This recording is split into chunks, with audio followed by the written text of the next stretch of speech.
Olá, minha gente, voltamos com o nosso podcast Frente a Frente com Sidney Silva. E já desde já agradeço você por acompanhar a gente, tá certo? No nosso canal no YouTube e também acompanhar os cortes que a gente coloca no nosso canal, no nosso perfil lá no Instagram, tá certo? Sidney Silva RN. A gente vai bater um papo com o professor Félix, caicoense, que é muito conhecido na cidade de Caicó, e já escreveu vários livros. Agora ele escreve mais um e traz pra gente, tá aqui, ó, Fogo sobre Pedra. A gente vai bater um papo com ele agora. Professor, obrigado por ter vindo ao nosso podcast. Como vai? E já começo perguntando, qual foi sua inspiração, por que escrever esse livro? Eh, obrigado, Sidney, por ter me trazido.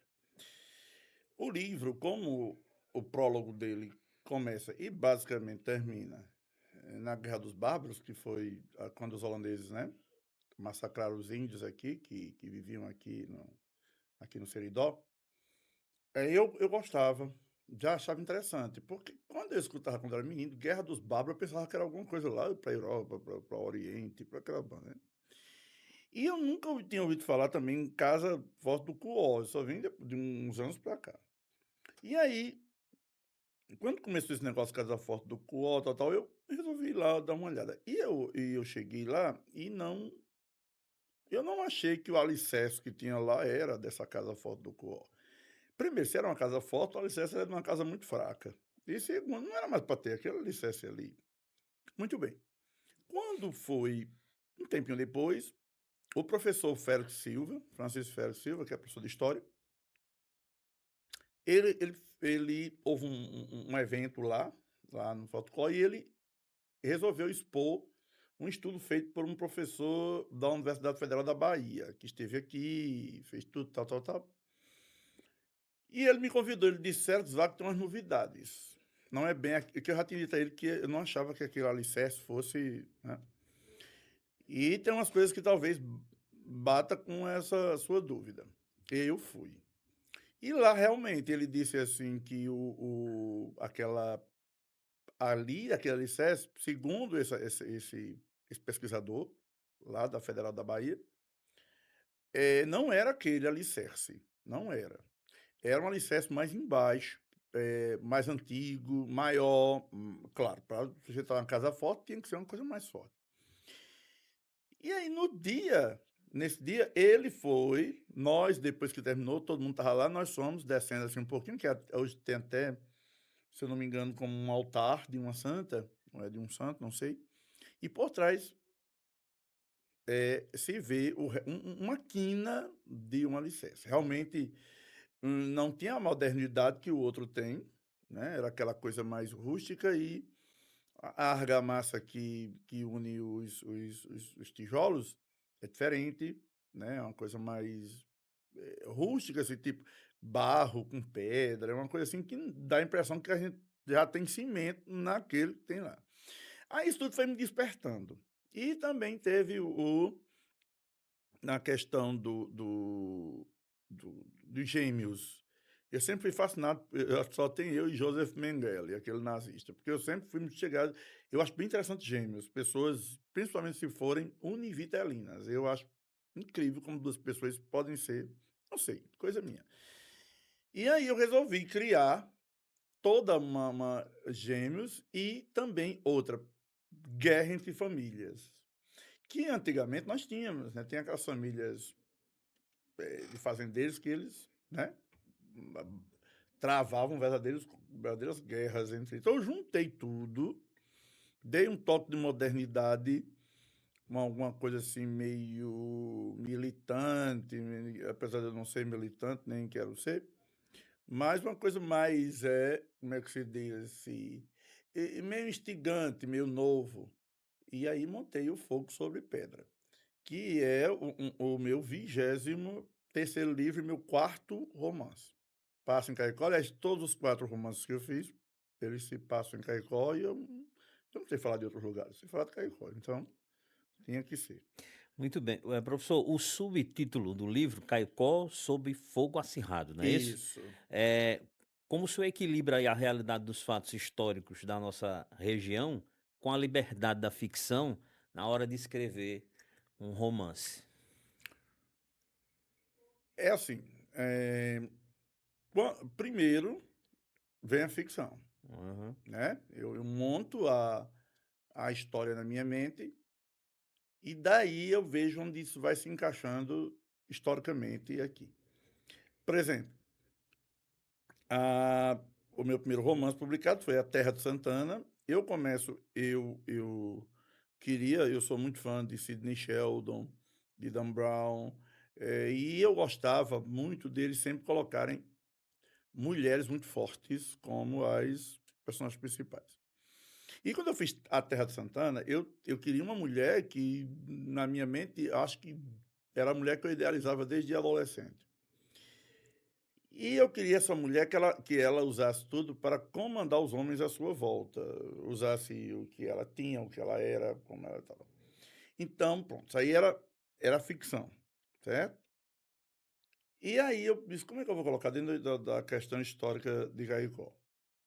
Eu fui e recorri ao assassinato de Carlindo Hum, Dantas. Então, o prólogo de A Terra de Santana é o assassinato de Carlindo Dantas não tão fiel. É uma coisa assim, né, que eu, na época, eu ainda tinha receio de tocar no assunto.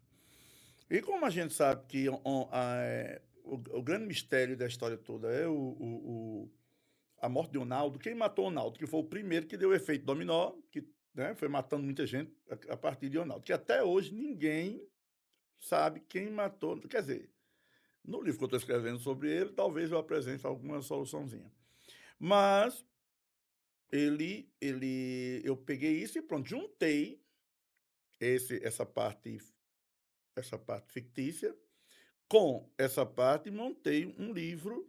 Me deu umas dores de cabeça, mas em compensação foi o livro de maior sucesso de todos que dos 20, quer dizer, não sei se daí, dos 22 que eu publiquei. muito bem. Tem uma foto curiosa que são dois ou o mesmo É homem, o mesmo homem, são os gêmeos que o são senhor fala. gêmeos, é. Um tá vestido elegantemente com roupas, Isso, de inclusive terno, tal. da época de terno e o outro não. Hum. O que diz esses dois? É O porque que diz essa imagem? essa imagem é o seguinte, são dois irmãos idênticos, Deixa eu mostrar gêmeos, aqui. porém de personalidades bem diferentes, né. O que aparece eh, nu da cintura para cima, de calça com um rifle Um rifle. na mão, ele é o principal da história, ele era um veterinário que tomava conta das fazendas da família, que era uma família rica, né, família deles. E o outro era médico e professor da Universidade de Medicina daqui de Caicó. Ele era professor, ele era médico, professor da Universidade de Medicina. Só que esses caminhos tão diferentes, eles tinham muita coisa, né? Inclusive aquela, não sei se é mito, não sei se é verdade, que os gêmeos eles têm algo meio sobrenatural, algo que um sente, o que o outro O outro sente sente, aquela também, coisa toda, né? Então eles tinham muito isso. conexão. Porém, eram pessoas idênticas fisicamente, mas com características diferentes entre eles. Então, um era dedicado muito às fazendas, ao campo, e o outro dedicado aos estudos, à medicina, à profissão dele, que era professor, né, da MC daqui. Então, era mais ou menos isso. Uhum. Muito bem. O livro também fala muito de religiões, Sim, fala muito de política, política. de sexo, de Isso, amores, traições, segredos do passado, é isso? isso. A questão de religiões é o seguinte: eu fiz 4 romances. O segundo, que é sobre o signo de Gêmeos, ele não se centraliza bem numa religião, porque ele vai mais para a vida dos ciganos. Mas o primeiro, que é a Terra de Santana, ele é todo em cima da festa de Santana, em cima da Uhum. imagem de Santana, das histórias, das origens de Santana. O terceiro, que foi Coroa de Sangue e Cinzas na Terra do Fogo, é em cima das religiões de matriz africanas, Sim. porque aí se passa todo durante a festa do Rosário. A Terra de Santana se passa durante toda a Feira de Santana, e esse aí levei para um lado espírita. Então, o espiritismo kardecista, de Allan Sim. Kardec.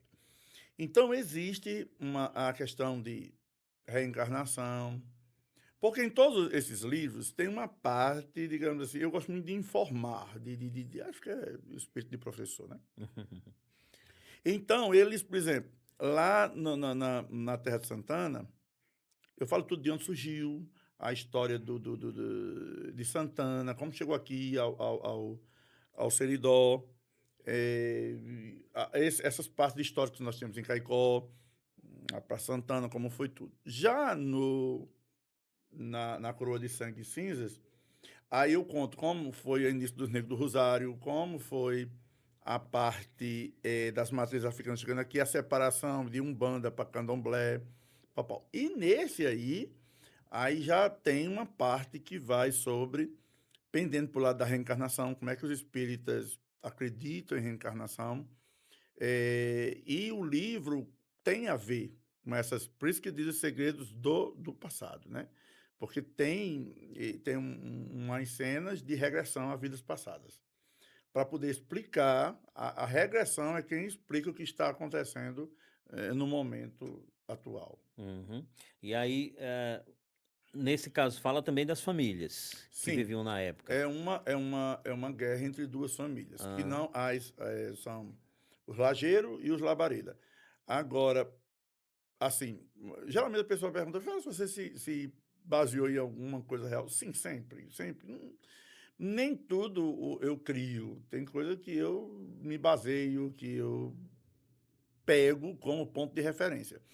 No caso das 2 famílias, mais ou menos, porque nós não tivemos, claro, assim, como em Exu, em Pernambuco. Exu é Pernambuco? Exu é Pernambuco.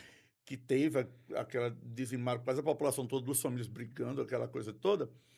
Não temos como lá, mas que a gente sabe que há famílias aqui que se chocam desde a época de Carlindo e bem antes de lá. Então eu peguei a partir daí, algumas, mas claro que não fielmente, Esses 2 nomes das famílias, eles são fictícios. são fictícios. Como é o nome? Quais são? É o Labareda e o Lajeiro. Labareda e E Lageiros. Lajeiro, Esses justamente. esses 2 nomes são São fictícios. fictícios, Mas são as 2 famílias, que estão no livro, que estão que no livro. conta a história A delas. guerra. E justamente a questão do livro é porque um dos gêmeos, que é Labareda, ele se apaixona por uma filha de um lajeiro. É mais ou menos isso. E aí onde entra a questão dos bárbaros Por nessas quê? 2 famílias? Porque a mãe dos gêmeos, ela é diretamente tapuia. Ela tem uma herança tapuia. Sim.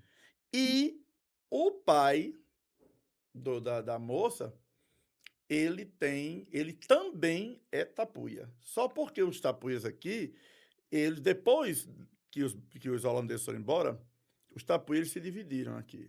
Então foi daí que foram formando as famílias. Porque muitos daqueles já não eram mais tapuias puros.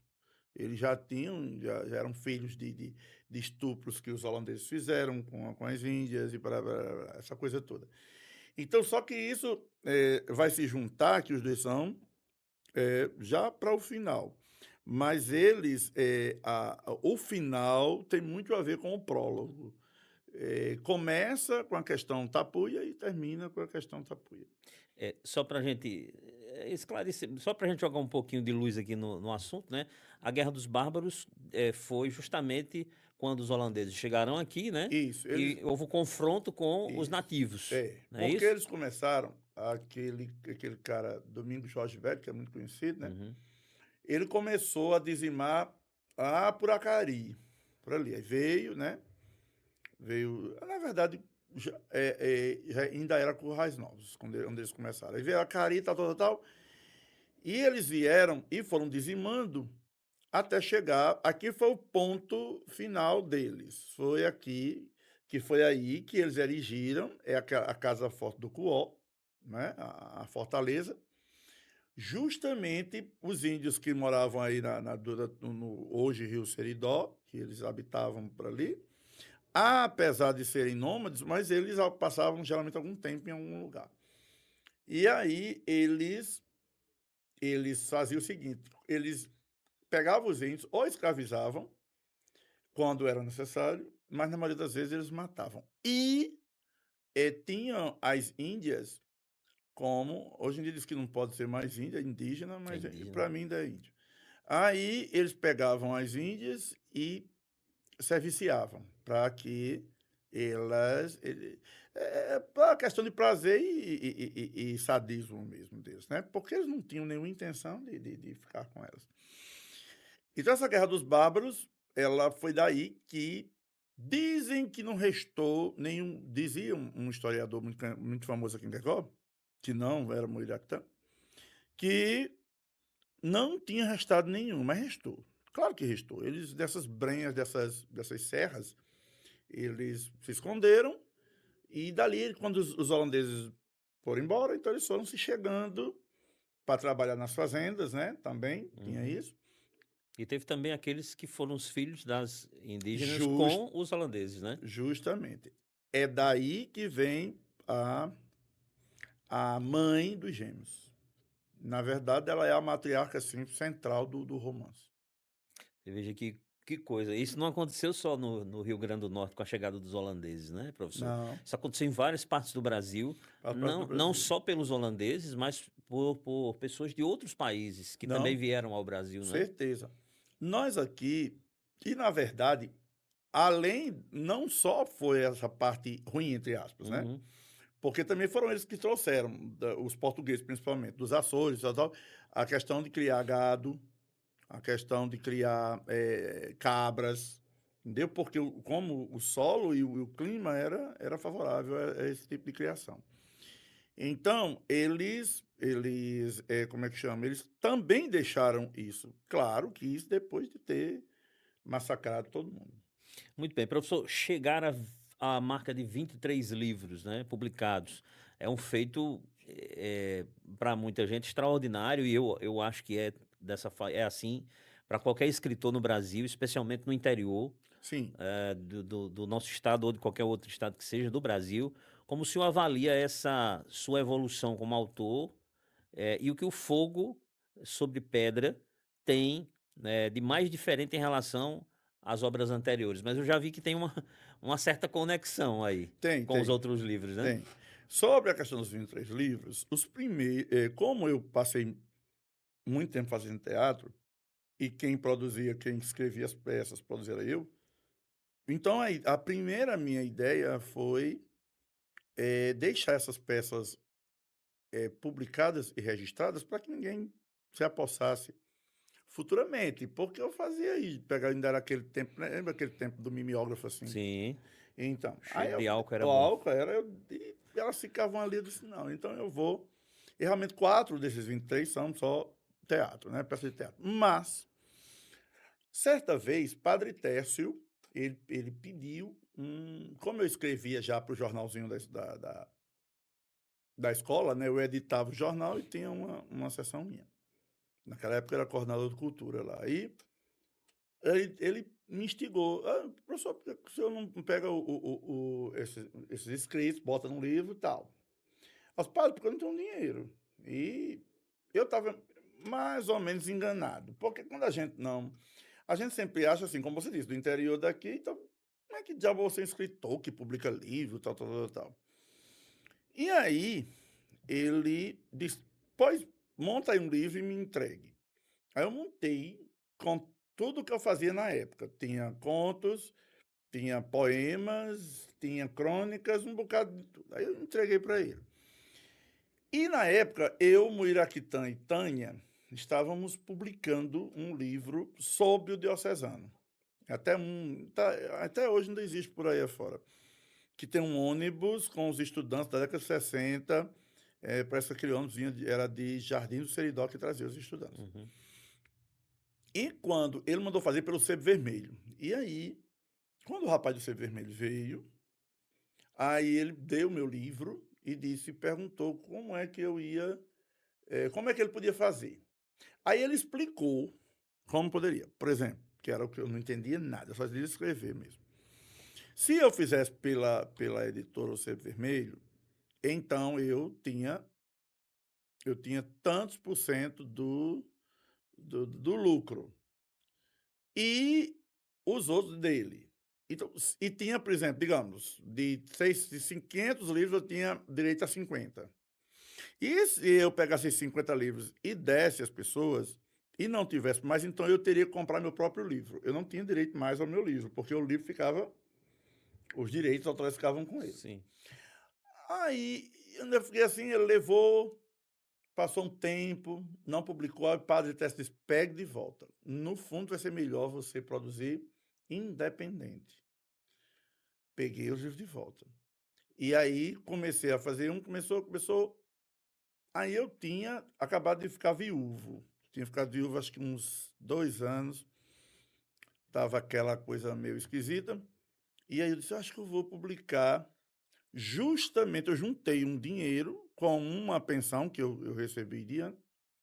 Se eu vou publicar ele independente. Quando eu publiquei o primeiro, só que eu achava que era o único que eu sei publicar um livro, mas não é tão complicado como a gente pensa. Aí eu publiquei um de contos, que foi o Contador de Histórias, só um de contos, inclusive tem o prefácio dele, de Padre Técio. E aí eu disse, não é. Aí fui juntando todo o dinheiro que passava, tem gente que junta para comprar carro, Sim. eu não sei dirigir. Então eu junto para publicar livro. Eu vou juntando, é quando chega, me faça aí o orçamento de 300 livros. Pronto, é tanto. E eu nunca lucrei. Assim, tipo, todo e qualquer. Quando os que vendem, porque tem muitos que eu doei. Eu publicava e saía doando, dando nas bibliotecas e tal, do pessoal. E aqueles que são pagos, que são começa aí, vai ser vendido a R$ 30, aí pronto. Eu não. A parte do dinheiro não é comigo. Ele vai todinho para Fábio Dias, que é professor, que é diretor do Aladim, ele tem como uma ONG de cestas básicas lá no João Paulo II. Pronto, aí toda e qualquer renda, aí vai para ele. Né? E pronto, a partir de agora, ele toma conta da venda dos livros. Eu não quero saber quanto foi, nem nada. Pronto, ele toma conta. Aí o 23º, ele é nessa linha. Todos que eu publiquei com recursos próprios. Uhum. Agora, é um ano de um para o outro, geralmente, porque eu vou juntando. Como se for juntando, quando dá a quantia, aí eu publico. E ele é uma sequência dos três, porque geralmente tem alguma coisa em relação à religião. O primeiro, a católica, o outro, que foi o terceiro, na verdade, foi a questão de matriz africana, e essa aí, do espiritismo. E já tem um em mente, que eu começo com o prólogo do assassinato de Zaira Cruz, aqui em Caicó. Mas, claro, pegando em fictício uma parte, né? Sim. E eu vou explorar o mundo evangélico.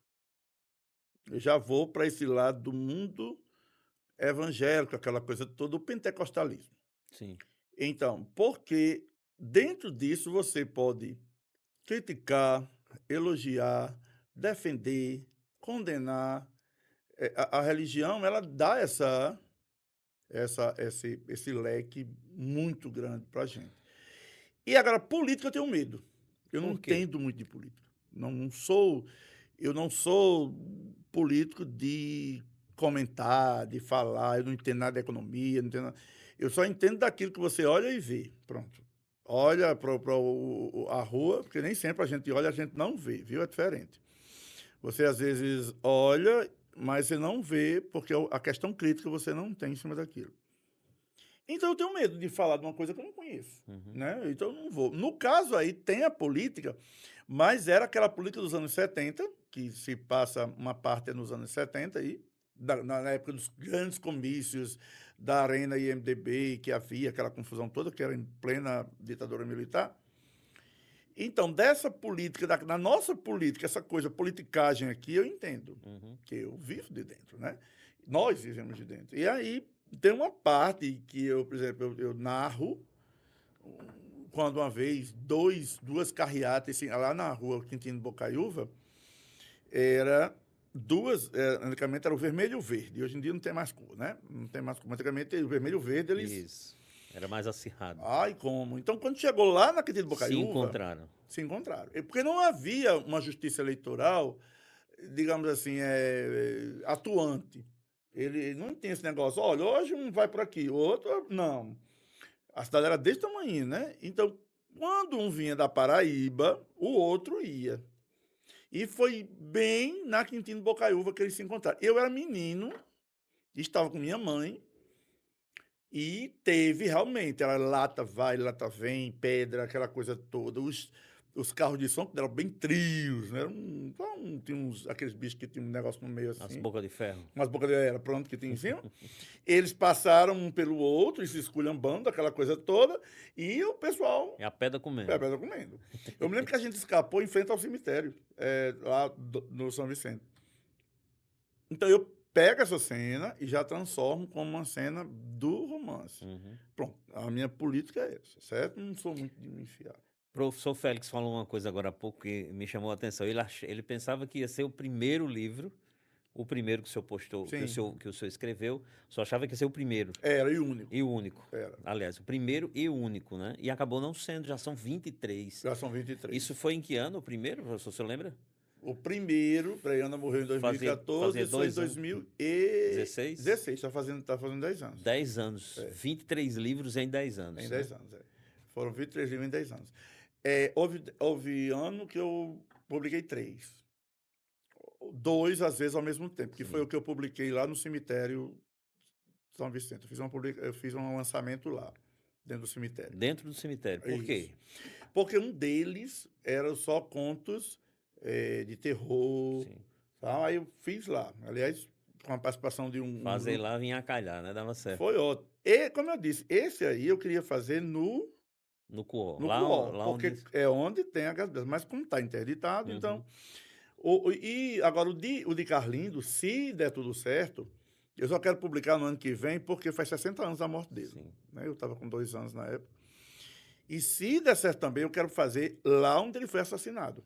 Eu quero pegar ali aquele pequenininho trecho, assim, que é bem em frente ao antigo regente. Tem o Deguste Isso. e pronto, aquele pedacinho ali. Que era a antiga sede dos Morenos, né? Isso. Só que a Sede dos Morenos, na frente, era para frente do Banco do Brasil. Isso, exato. E ele morreu bem na esquina. Uhum. Então eu quero pegar aquele pedacinho de rua, assim, que era a frente do regente e em frente ao Deguste. Sim. Foi justamente ali onde Foi aconteceu onde tudo, aconteceu. Então, se tudo der certo, isso aí, como eu estou planejando, eu espero que o lançamento seja lá no dia do assassinato dele. O senhor andou me perguntando algumas coisas sobre a morte de F. Gomes. Isso. Aonde é que vai? Tá nesse livro aqui ou vai estar no próximo? Não, tá no de Carlindo. Tá no de Carlindo. Porque o título de Carlindo é Caicó, Carlindo Dantas e Chico Félix, meu pai. É o nome do livro. São 3 vertentes que elas acabam se juntando no final do livro. Sim. Então, em Caicó, a parte de Caicó, aí é que eu conto desde o início de Caicó, mas focando mais em eventos, assim, deixaram Caicó em êxtase, inclusive dos assassinatos. Então, na terceira parte, são 10 assassinatos que abalaram Caicó, certo? Então, tem o de F. Gomes, tem o de Finachique Quixaba, que foi lá nos cabarés onde eu morava ali, hoje em dia perto do Beco da Troca, Proculé. Sim. Ficou muito famoso na época.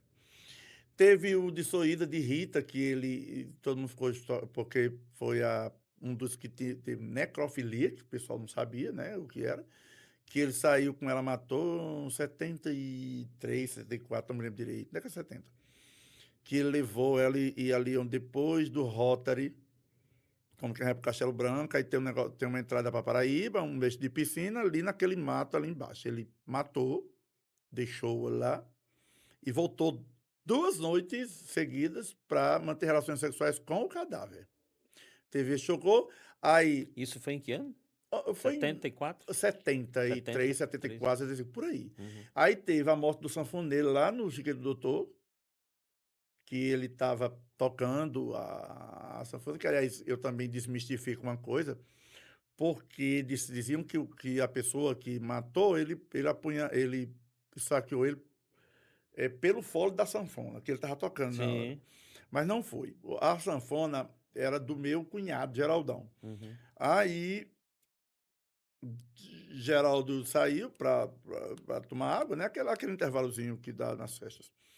E aí ele pediu a sanfona para tocar. Ele era bem conhecido aqui. Eu esqueci o nome dele, José Paulo, João Paulo. Tem um Paulo depois. Aí, quando ele estava tocando, então o irmão de uma moça com quem ele estava namorando, ele era casado e tal, o irmão da moça foi e saqueou. Mas só que a facada foi aqui na clavícula, mais ou menos, aí Uhum. como molhou muito a sanfona de sangue, então pensavam que tinha sido no meio da sanfona, não foi. Uhum. O outro é de Lembro. Thales Vaqueiro, né, que é Irmão de de Taline, que é a mulher de Taline, Fábio. mulher de Fábio. Isso, Thales Vaqueiro. Aí tem um que aconteceu, acho que no século XIX, antes da abolição dos escravos, que é o marido de uma fazendeira, ele foi acusado de contratar os dois escravos para matar a mulher, para ficar com a herança. Mas ele fugiu, ele nunca foi preso. Porém, ele já bem idoso, ele volta, sem ninguém saber direito, ele volta a Caicó para saber, para ter a certeza quem matou de verdade. Então, na verdade, quem tinha matado era alguém que era. Os escravos realmente mataram, mas não foram amantes dele. Aí, quando ele voltou, aí então ele descobriu que foi um camarada que era. Porque ela foi assassinada porque ele entrou na casa deles para roubar. E ela flagrou ele pegando dinheiro, certo? Aí ele ficou com medo de ela. Dá com a língua nos dentes. Isso. Aí ele foi, chamou os escravos, pagou e foi lá e matou. Mas existem versões, talvez eu mude, versões de que ele mesmo matou e também botou a culpa nos. Eu não sei se você se lembra do Dr. Chiquinho, que foi prefeito de Borra Caicó. cega. Borra Cega, pronto. No livro do Borra Cega, narrativas seridóenses, acredito. Seridóense. Teve Pronto. 3 edições, inclusive. Acho que 3 edições. Isso, 1, pronto. 2, Ele, 3. ele conta essa história. É tanto que eu vou me basear na história. E foi na época, ficou muito. Talvez tenha antes, assim, antigo, tenha sido o assassinato de maior repercussão. Foi esse dela, da fazendeira lá. Que todo mundo gostava dela, aquela coisa toda. Aí estou com 2, são 10. Estou com 2 na cabeça aqui, e já me sugeriram mais 2. Um eu já estou com ele pronto na mente, e o outro eu estou tendo dificuldades em achar pessoas que contem. Porque eu me lembro só Vagamente. vagamente, né? Já era nascido, eu tinha uns 14 anos, mas não me lembro direito motivos e logística do assassinato. Sim. Muito bom. Então, o professor já deu um spoiler aqui do que virá. É, Né? Do que virá, e a gente agradece demais. Professor, eu queria saber outra coisa do senhor. Sendo o professor Félix educador, né? Professor, é, como é que o senhor enxerga a importância de usar o formato do romance, né? A ficção, para fazer com que os jovens e a população em geral se interessem pela história real do Seridó? Eu vi que o senhor, agora há pouco o senhor estava falando que alguns alunos seus pesquisaram alguma coisa. isso. O senhor faz esse trabalho com eles também, com os Faço, alunos? faço. Eu tenho, por exemplo, não é projeto, eu tenho uma espécie de função para uma espécie de função para fazer com que eles leiam, porque é lamentável, né? A situação é lamentável. Então, nada melhor do que Lamentável que o senhor diz a eles não situação, lerem. a É, situação de é leitura. leitura. Não tem. Os jovens de hoje não leem pouco? Não é que leem pouco, eles não leem. Não leem. E o que leem, quando a gente diz não leem, é coisa do futuro, né? E o que eles leem não tem muito futuro, porque eles só leem as coisas da internet e 90% são coisas falhas, né? Então, aqueles que acabam se destacando são heróis, são meninos que são heróis. Então, a ideia é fazer mudá-los de acordo com leitura. E eu já tive, digamos aqui, muitos sucessos em relação a isso. Em pessoas que se deram muito bem, que estão muito bem, graças a Deus. Estou muito, assim, agradecido por esse meu. O que é que o professor Fábio Dias quer? Estou numa entrevista. Pronto. Aí, eu uso assim, por exemplo, primeiro, eu só falo mais muito nas minhas aulas, muito de leitura. Leio o valor da Uhum. leitura, mostro resultados, digamos assim, palpáveis do que a leitura faz, mostro assim resultados palpáveis e eles acabam confiando em mim. Mas o que é que a gente pode recomendar? É louco um professor, porque tem professores que eles colocam um clássico. Você entregar Machado de Assis a um menino que nunca leu, é dizer assim, não leia mais. Porque Machado de Assis é para outra etapa, mas para a etapa inicial não existe. Então a gente vai atrás de quê? A gente vai atrás de uma leitura fácil e que envolva. À medida que eles vão se envolvendo, a gente vai dando uma coisa mais puxada. E aí eles também vão percebendo que aquilo acaba mudando. Só, Sidney, que isso não é tão fácil. Você Não é acredita da que. noite para o dia, né? Não só isso. Sabe a aceitação de pais? Aham. Há mães que dizem que os filhos vão endoidecer. Não é. Eles têm que ler coisas para fazer um concurso. Eles têm que ler isso para ter um resultado imediato. Entendeu? Então, eu enfrentei já muita coisa. Assim. Já de tudo que você possa imaginar, já me jogaram uma pecha em mim justamente por esse trabalho de leitura. Não é. Outra, não é fácil. Outra, mesmo quando eu trabalhava no CDS, que é tido de um povo, digamos assim, que tem dinheiro, os pais, havia reunião que dizia, para que esses livros? Para quê?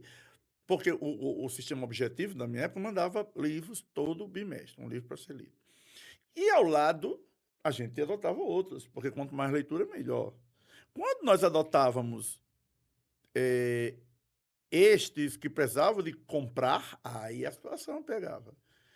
Quer dizer, o financeiro vinha antes. Então, quer dizer que a leitura ela não está só, ela não compete só com esse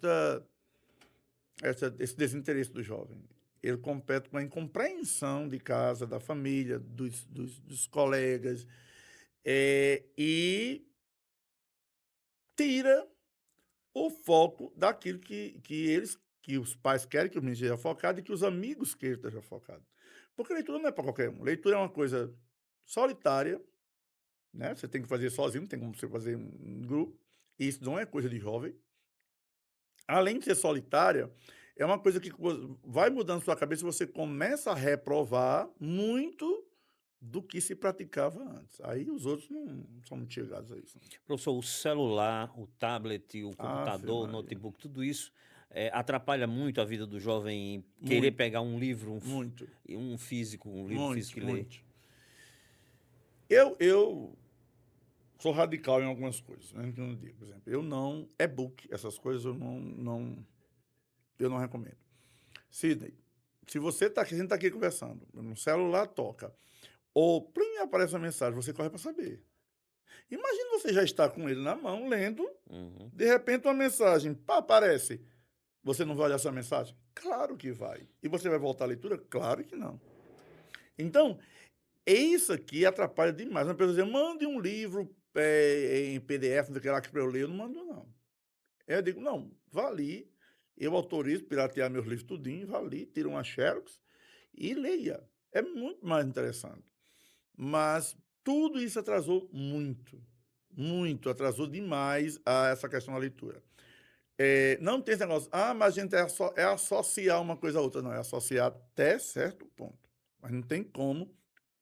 O prazer da leitura, do livro físico, de você pegar, não tem como. Não tem como. O cheiro do livro, o jeito que você pega o livro, para onde você leva o livro. Eu já ouvi tanta gente falando isso. São leitores vorazes, né? Vamos dizer assim, Uhum. gente que vive lendo, que tem costume de leitura, pegar o livro. E as pessoas comentam que pegar o livro, ler e sentir o cheiro do livro É uma outra coisa. é outra coisa. Não tem não, não tem. Outra, as redes sociais, o de bom que oferece é que as redes sociais trouxeram possibilidades maiores de você comprar um livro. Isso aí eu não tenho. Você bota na internet, aparece o livro, seja lá onde for, e você compra. Isso aí tá ótimo. E chega na sua casa. E chega em casa. Agora, de dizer assim, para despertar a sua leitura, não. Eu não acredito, então não adianta tentar me convencer. Muito bem. Professor, o lançamento do Fogo sobre Pedra vai ser quando? Que horas? Quanto vai custar o livro? Hum. Convide as pessoas para irem participar. Bom, sábado, no Salão Nobre da antiga prefeitura, então haverá o lançamento de Fogo sobre Pedra. No meu lançamento, eu sempre procurei fazer meus lançamentos, não sei, só eu sentado, respondendo uma coisa, o povo tudo em pé, perguntando alguma não, o pessoal nem vai nem lá. Então, por isso que todos os meus lançamentos, de todos os 22, sempre tem. Vocês vão encontrar lá teatro, vocês vão ver música, né? Ao ver, vai ser uma apresentação musical, uma ou duas. Vai ter entrevistas dos temas que eu abordo no livro. Vai ter uma rápida entrevista comigo, eu não sou de falar muito. E vai ter todo um esclarecimento sobre a temática do livro. Tem uma exposição também de todas as capas de todos os 22 livros. Não paga nada a entrada. Você pode ir, chegar lá, sentou, se você não tiver afim, vai embora. Se quiser comprar o livro, então o professor Fábio estará lá vendendo o livro.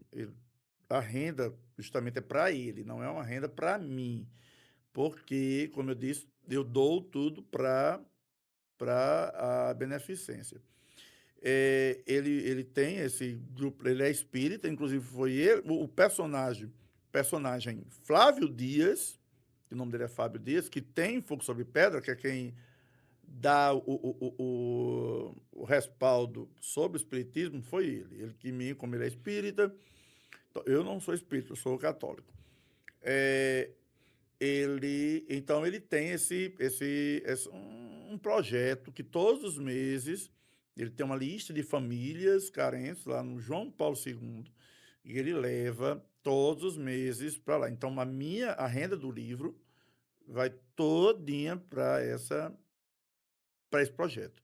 Então eu quero convidar, se você não quiser comprar o livro, ótimo, não tem problema, mas vai dar uma olhada, vai prestigiar os meninos que vão, meus alunos ajudam muito, são eles que vão fazer o teatro, foram eles que produziram os vídeos sobre as temáticas tratadas no livro. A música é minha filha e meu genro, que eles são de uma banda Flor de Caruá, lá de Lagoa Nova, que eles estão morando lá, apesar de ser uma espécie de hobby, eles não vivem disso, ele é médico e ela tem um ateliê de artesanato para crianças, pronto. Mas eles têm essa banda que eles montam, no final de semana eles tocam por aí afora e eles vêm fazer 2 apresentações para mim. Aí tem os vídeos, tem, como eu disse, uma entrevista mais ou menos com o que Sidney quis saber sobre o livro, tem uma professora, que é a minha leitura voraz, como diz Sidney, e ela vai fazer essa entrevista. Então, às 8 horas, lá no Salão Nobre. A entrada vai ser ali pelo lado da biblioteca. A entrada mesmo, onde era a entrada da prefeitura antigamente mesmo. Tem a entrada da biblioteca, ao lado da entrada da biblioteca, então, por lá. Então, como eu disse, não vá lá sem compromisso de comprar o livro. Agora, se quiser, então, R$ 30 é o livro. É menos do que o custo de que ficou cada livro, mas o importante é gerar renda para esse pessoal. Após o lançamento, geralmente nós colocamos para vender na revistaria Cultura, ali vizinha Azusa Confecções. Geralmente a gente coloca para vender lá, na livraria Cultura. A gente não, no caso Fábio, né? Então comigo, e se vocês quiserem, assim, fazer algum evento em que eu precise do livro, montar o livro, sei lá, mostrar o livro, falar, então eu estou aberto a isso, viu. Muito bem. A gente quer agradecer o professor Félix por ter vindo ao nosso podcast, tá certo? E fica novamente o reforço, a gente faz o reforço para você ir para o evento, porque não é só um lançamento, não, é um evento, né? Tudo Eu que ele nunca contou aí é um evento que vai ter lá. eu nunca faço só sim, É, e eu vou pedir uma coisa, assim, eu não sou muito chegado a dar autógrafo. O livro basta, viu. Eu não gosto, eu fico agoniado em dar autógrafo, mas sim. se pedir eu dou, mas tudo bem. Muito bem, valeu, minha gente, obrigado. A gente vai fazer os cortes também, vai estar no nosso Instagram, tá certo? E no nosso canal. Inscreva-se, tá certo? @Sidney Silva RN. E até o próximo programa.